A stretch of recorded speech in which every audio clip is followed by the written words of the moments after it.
Kaya pala walang kaso ang EJK ng drug war ni PRRD. Kaya pala si Saba sa inabahaba ng panahon niya sa power,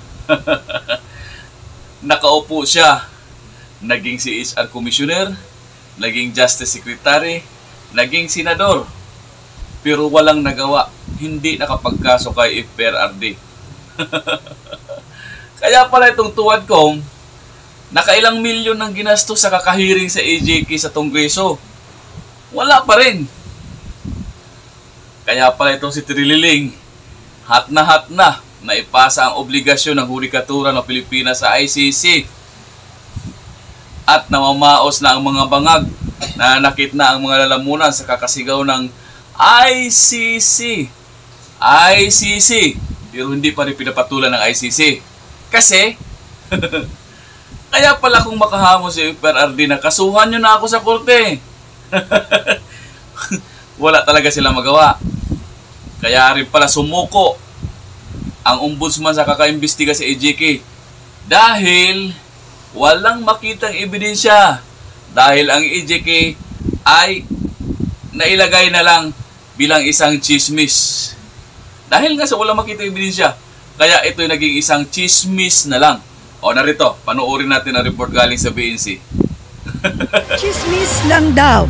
Yan umano ang rason kung bakit itinigil ng ombudsman ang pag-iimbestiga kay nooy Davao City Mayor Rodrigo Duterte ukol sa pagkakasangkot niya sa mga patayan sa Davao City. Ayon sa isang 2016 document na nabasa ng BNC, sinabi ng ombudsman na walang katotohanan ang mga bintang laban kay Duterte. Ang desisyon ng ombudsman ay batay sa report ni Commission on Human Rights Davao Regional Director Albert Sipaco na ang pagdadawit kay Duterte ay dahilang sa mga chismis at wala ni isang katibayan.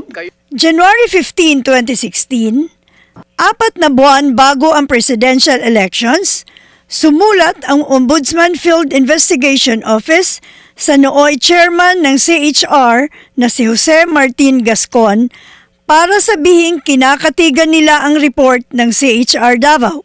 Taliwas ito sa resulta ng ginawang investigasyon ni dating Senador Laila de Lima noong siya pa ang kalihim ng Department of Justice sa ilalim ng administrasyon ni dating Pangulong Noynoy Aquino. Nito lang Lunes, sa hearing sa Senado, sinabi ni de Lima na may nakausap sila noon na magpapatotoo sa Davao Death Squad. Pero ayaw daw ng mga itong tumistigo dahilan para hindi umusad ang kaso. Sa parehong hearing, inamin ni Duterte na meron nga siyang death squad na pumapatay ng mga kriminal. Pero hindi raw pulis ang mga ito, kundi pawang mga kriminal rin na binabayaran ng mga mayayaman sa Davao City.